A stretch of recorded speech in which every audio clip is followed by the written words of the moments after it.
We found that there is a tremendous amount of experience among SBC professionals in developing integrated programs, but there was very little by way of guidance on how others could do it.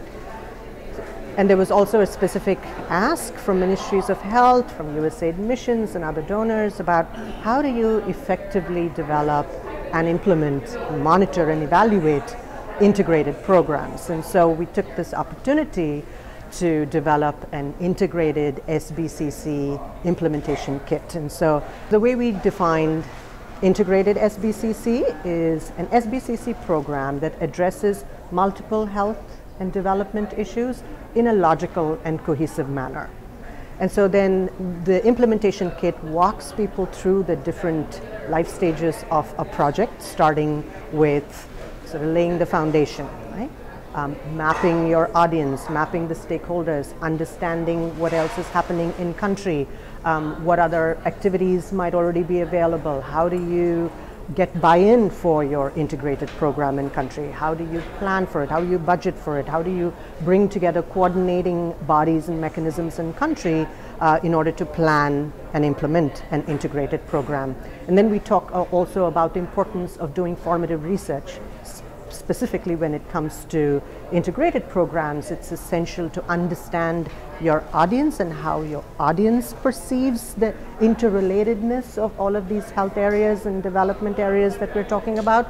And so really planning for the integrated program and the visioning of this integrated program with the audience, with the community.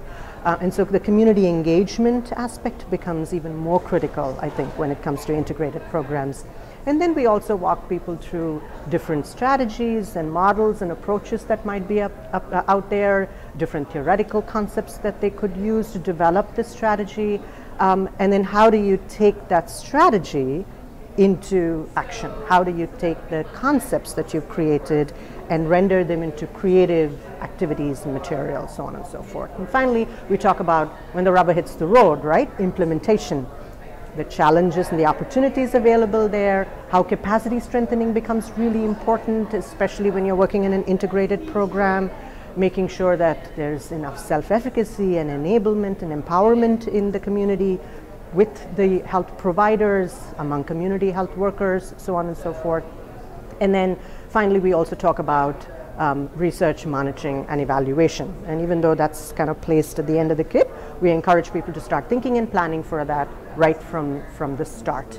And I think a plea to everyone out there and SBC professionals is to really build good evidence around the strength of integrated models and approaches, and also to sort of share lessons learned, share with the community what's worked, but also what's not worked, so that we can all, as the SBC community, move forward with developing effective, more efficacious, integrated SBCC programs that can be scaled up and that can be sustainable as well.